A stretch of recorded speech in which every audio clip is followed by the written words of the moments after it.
សូមគោរពជម្រាបសួរស្វាគមន៍ដល់លោកអ្នកបងប្អូនដែលបានតាមដាន Channel យើងខ្ញុំថ្ងៃនេះយើងខ្ញុំបាននាំយកคลิปខ្លីៗឬក៏ blog ខ្លីៗបញ្ជូនបងប្អូនទស្សនាតាមលំដាប់លំដោយដូចតទៅដែលនៅក្នុងកម្មវិធីបុណ្យ Merry Christmas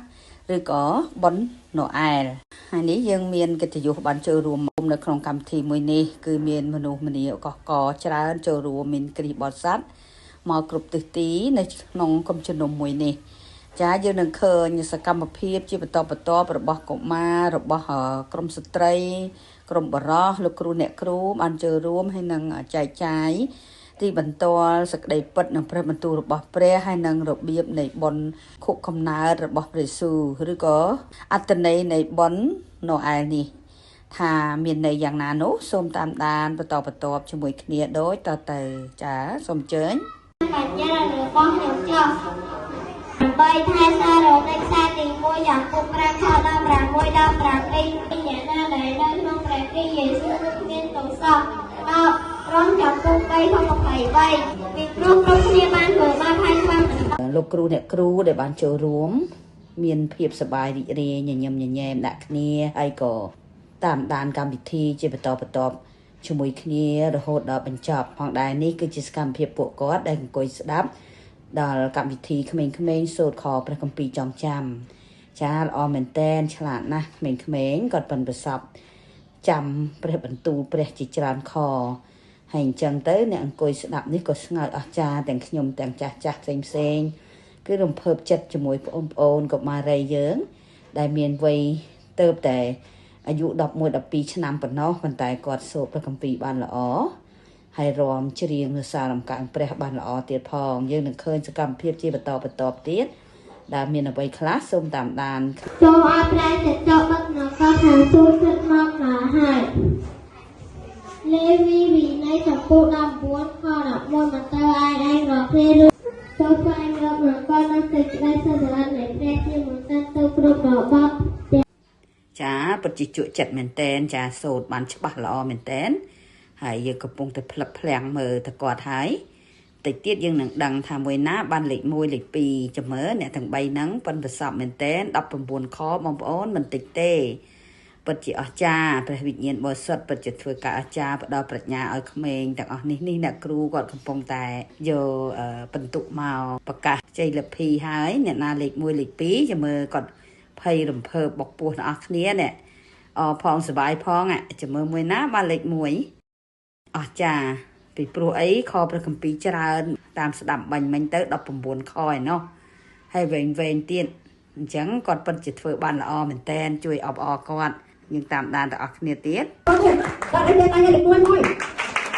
គាត់ទៅចូលបានល្អអត់ចាំពីតែខំមួយមិនខំទេតែជំនិតខំ3ចាឥឡូវយើងដឹងលទ្ធផលហើយបងប្អូនអ្នកលេខ1គឺអ្នកដែលឈរនៅស្ដាំដៃលេខ2គឺនៅឆ្វេងដៃទូចនេះហើយលេខ3គឺនៅកដាលនឹងតែម្ដងឥឡូវយើងមើលគាត់ទទួលរង្វាន់បានអីខ្លះ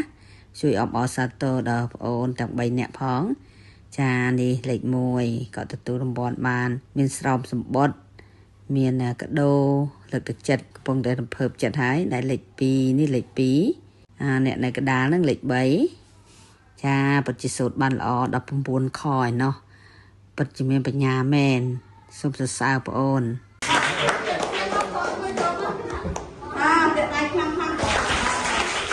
ទីគោយើងចាំឲ្យទីព្រះក្នុងទៅកោវាមានណាតែគេចេះសូត្រទៅពីរហូតដល់ចិត្តដល់ក្រុមទៅមកទៅមកមកជឿស្វាយឬអូនមួយណាជាចាស់ពីជំរាបពិសេសទៅរត់ជួយមកចម្រោះ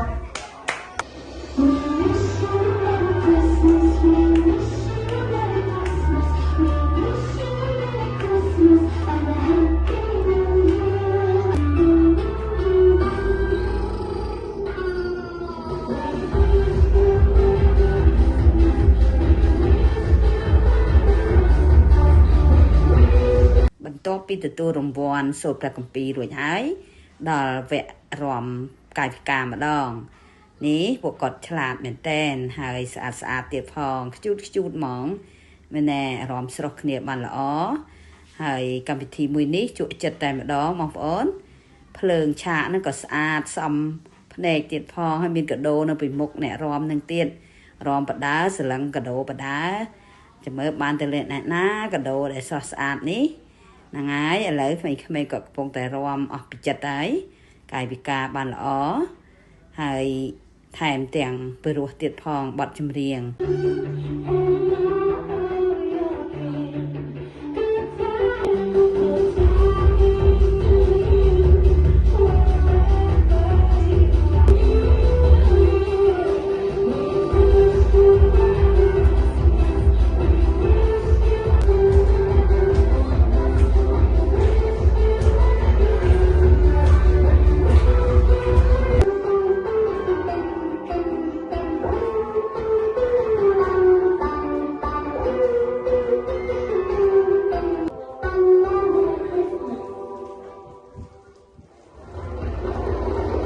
ចាឥឡូវចូលមកបទទៀតហើយបងប្អូនយើងតាមដានបទថ្មីនេះបន្តទៀតឈុតមួយនេះគឺ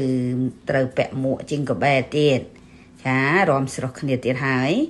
គួរឲ្យស្រឡាញ់មែនថ្ងៃខួបកំណើតរបស់ព្រះជាម្ចាស់នៅកម្មវិធីបុណ្យណូអែល Merry Christmas ពិតជាស្រស់គ្នារំបានល្អនេះជាបទទី2នេះយើងឃើញហើយគាត់ក្មេងៗឆាប់ចាប់បានហើយមានប្រាជ្ញាណាកាយវិការរបស់គាត់ទឹកមុខរបស់គាត់ញញឹមញញែមរំភើបចិត្តនៅក្នុងកម្មវិធីហ្នឹងហ្មងណាហើយយើងអ្នកអង្គុយទស្សនាហ្នឹងក៏រំភើបចិត្តលងទៅជាមួយគាត់ដែរ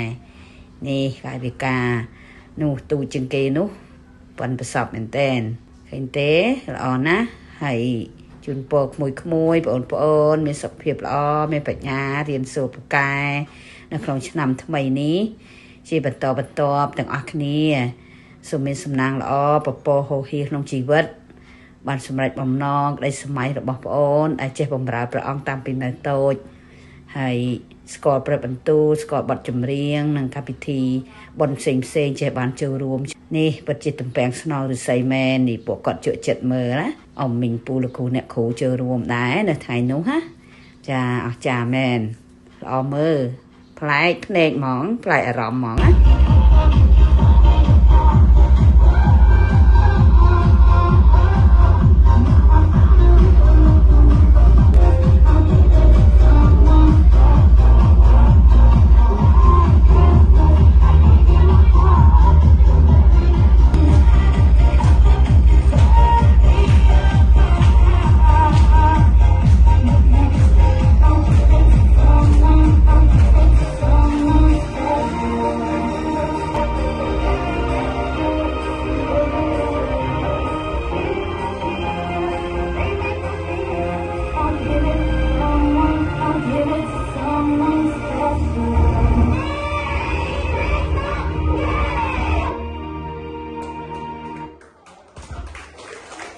ក្រោយពីបទកុមាររំបញ្ចប់មកគឺយើងដល់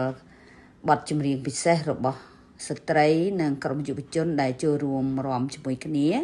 ក្រុមស្ត្រីនេះគឺស្រស់ស្អាតហើយមានកាយវិការទន់ភ្លន់ស្រស់គ្នាដែរគឺញញឹមញញែមស៊ីអារម្មណ៍ហ្មងរំទាំងមានអារម្មណ៍រំភើបណាចាហើយមានភ្លើងលោតភ្លើតនៅពីមុខទៀតអូរ៉ូមែនទិកមែនតែនស្រស់ស្អាតហើយអត្ថន័យនៃបទចម្រៀងទាំងអស់នេះវាមានអត្ថន័យពាក់ព័ន្ធនឹង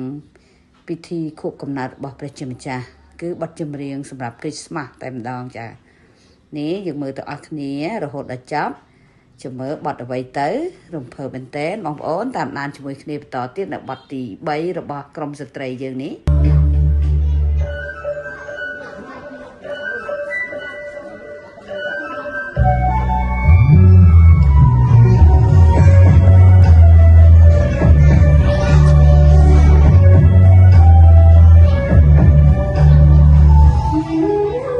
យើងឃើញសកម្មភាពរបស់ក្រុមស្ត្រីយើងដែលគាត់លើកដៃឡើងរំទុនល្បុតល្វន់ស័ក្តិសមមែនតែនហើយពីរោះទៀតបទចម្រៀងហ្នឹងយើងចាំមើលទាំងអស់គ្នាមើលថាមួយណាដែលរំស្អាតល្អជាងគេបងប្អូនខាងឆ្វេងខាងស្ដាំនៅកណ្ដាលអ្នកក្រោយបាំងអស់ហើយដោយសារយើងថតឆ្ងាយពេកបើសិនជានៅគៀកតិចមកស្អាតណាស់ប៉ុន្តែរស់រវើកមែនតែនសូមសរសើរគាត់មានអំណោយទាននៃផ្នែករំហ្នឹងក្រុមជំនុំសុនិដែននេះមានសមាជិក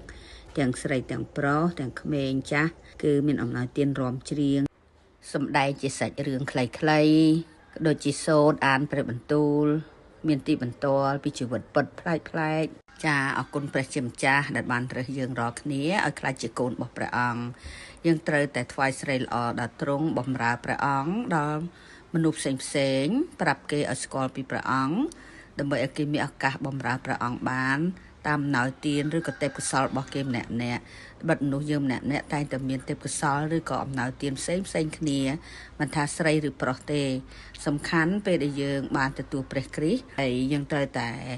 ជួយគេឲ្យគេខ្លាចជាកូនរបស់ព្រះអង្គបន្ទាប់មកគេនឹងចេះបម្រើព្រះអង្គដោយយើងដែរនេះយើងសរសើរក្រុមស្ត្រីមួយក្រុមនេះនិងក្រុមកុមារីមួយក្រុមដែលយើងមើលនៅខាងលើមិញណាគឺជក់ចិត្តមែនតើឥឡូវយើងតាមដាននៅប្លុកខ្លីៗបន្តទៀតនៅក្បាច់រាំដ៏ពិសេសរបស់ក្រុមស្ត្រីនៅក្នុងក្រុមជំនុំស៊ុនអេដែនមួយនេះ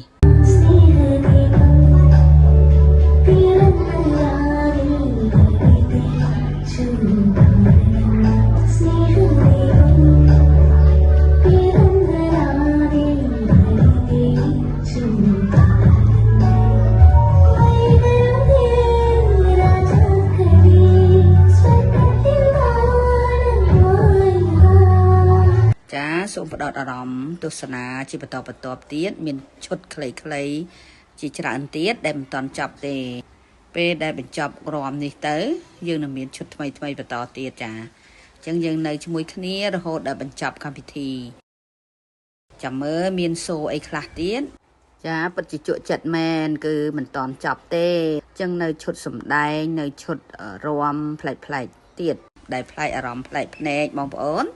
សូមតាមដានជាបន្តទៀតដោយតទៅ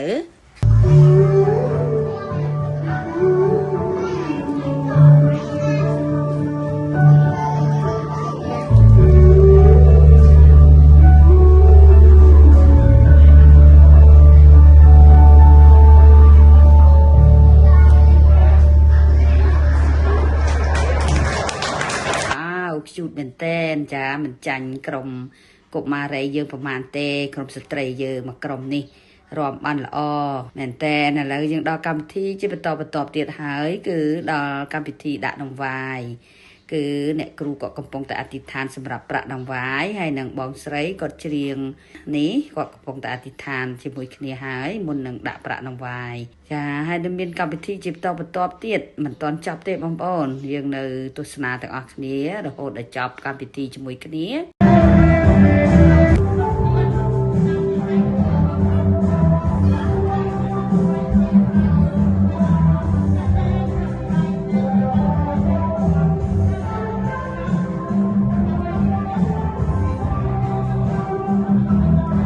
ជាសកម្មភាពរបស់អ្នកគ្រូដែលគាត់អធិដ្ឋានសម្រាប់ប្រាក់ដង្វាយហើយបងស្រីគាត់កំពុងតែច្រៀងគឺតាមរយៈចម្រៀងដង្វាយខ្ញុំថ្វាយទៅកាន់ព្រះជាម្ចាស់ចានេះណានេះជាក្រុមសិល្បៈសម្ដែងរឿងទាំងអស់គ្នាមានកំពុងតែឈរចាំ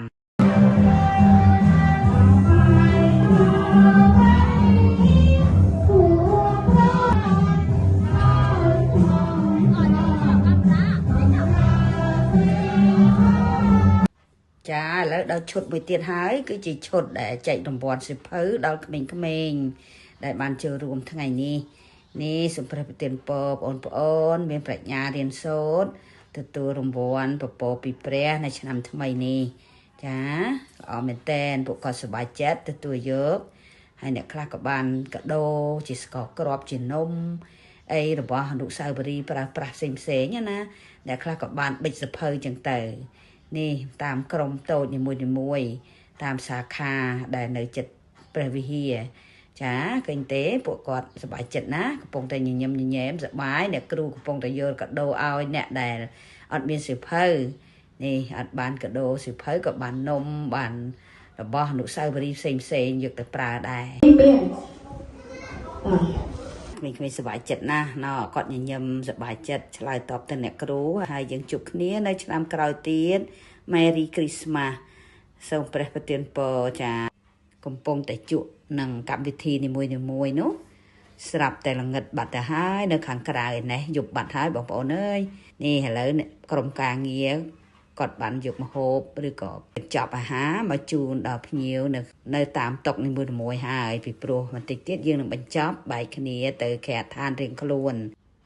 កម្មវិធីបុណ្យណូអែលឆ្នាំនេះពិតជាសប្បាយរីករាយខុសប្លែកពីឆ្នាំមុនគឺមានមនុស្សអ៊ូអរមកគ្រប់ព្រះវិហារជុំវិញគឺមកពីព្រះវិហារផ្សេងបានចូលរួមជាមួយគ្នាដែលរីករាយមែនទែនមានទាំងបទចម្រៀងពិសេសមានទាំងកម្មវិធីជូនកាដូក្មេងៗមានទាំងកម្មវិធីសូត្រព្រះគម្ពីរកម្មវិធីរាំច្រៀងសប្បាយបទចម្រៀងប្លែកតែម្ដងចាមើលពួកគាត់អង្គុយស្ដាប់ទាំងអស់គ្នាដែលរីករាយជក់ចិត្តមែនទែនអត់ដឹងថានៅខាងក្រៅយប់ទេពីព្រោះអីយើងធ្វើកម្មវិធីនេះពេលល្ងាចណាអញ្ចឹងសូមជូនពរបងប្អូនលោកគ្រូអ្នកគ្រូទាំងអស់ដែលបានចូលរួមនៅក្នុងកម្មវិធីបុណ្យណូអែលនេះសូមព្រះប្រទានពរបងប្អូនទៅតាមផ្លូវទៅដល់ផ្ទះវិញដោយសុវត្ថិភាពនិងមានព្រះអង្គគង់ជាមួយថែរក្សាឲ្យមានសេចក្តីសុខសាន្ត